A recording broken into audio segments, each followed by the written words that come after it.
Ito na, last na. Last na chance na para ma-figure out nyo kung sino talaga ang breadwinner na makeup artist. Dumako na tayo sa huling K, which is katanungan. May isang katanungan tayong ibibigay sa ating tatlong breadwinners. Breadwinnables, heto ang katanungan. Makinig. Pupuntahan na natin siya. Sa iyong sagot, ikaw ay pakikinggan ni JM at Fiang. Ang tanong, bilang isang makeup artist, napapasaya ka kung bukod sa bayad ay may tip kang natatanggap mula sa client. Tama? Bilang isang breadwinner naman, paano ka mapapasaya ng sarili mong pamilya?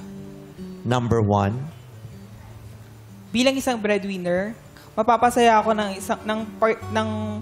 aking pamilya. Pag uwi ko, sasalubungin nila ako ng paghahandaan ako ng nanay ko ng pagkain, nakaready lahat ng mga kailangan ko, tapos pagpapahingahin niya na ako. Yun yung isa sa pinakamasarap na feeling na uuwi ako na wala na akong gagawin kundi pagpahinga dahil alam niya na napagod ako.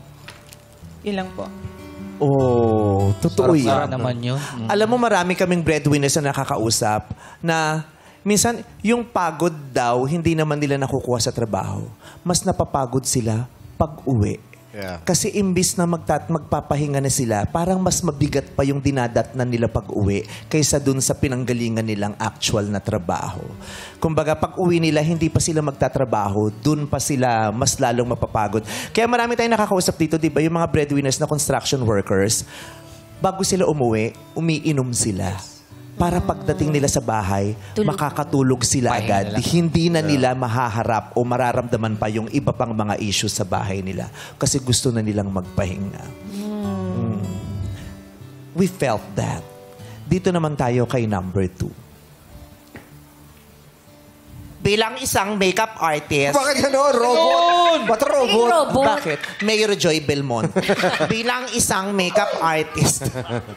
Napapasaya ka kung bukod sa bayad ay may tip kang natatanggap mula sa client.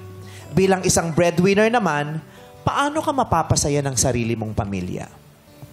Bilang isang breadwinner po, napapasaya po ako ng pamilya ko kapag naipaparamdam din po nilang importante ako at mahalaga ako sa kanila.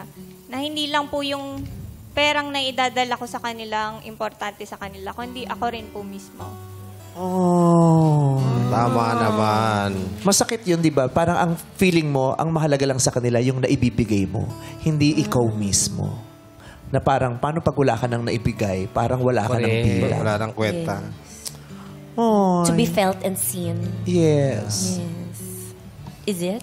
Oh, bakit? Bakit? Feeling ko talaga number 3. Number 3. Bilang isang makeup artist na naka-contact lens ng Hazel Brown. Wow. Hoy, hindi pa siya sumasagot, naiiyak na siya. At naka-foundation ng Touch of Tan. Bilang isang makeup artist, napapasaya ka kung bukod sa bayad, ay may tip kang natatanggap mula sa client. Bilang isang breadwinner naman, paano ka ba napapasaya o mapapasaya ng pamilya mo? Bilang breadwinner po ng pamilya ko, importante po kasi sa akin yung magkakasama kaming magkapamilya kasi wala na po kasi kaming parents. So, pero importante talagang magsama-sama kami. Lalo ngayon nasa malayo ako, nasa Quezon City ako, nasa Pangasinan sila. So, yung part na nararamdaman ko, parang yung dapat na nandun ako sa kanila, nakasama ko sila. Pero ginagawa ko lahat ng makakaya ko dito para makipagsapalaran sa Manila, para makapagbigay ng ano po sa kanila, ng financial o ng support sa pamilya ko. Maraming salamat. Oh. Parang yung mga breadwinners ng OFW, di ba? Yes. Okay naman yung nagsasakripisyo, okay naman yung nagtatrabaho kami para sa kanila. Kaya lang masakit, hindi namin sila nakikita at nahahawakan. So, hindi napapawi yung pagod kasi wala sa piling nila yung pamilya.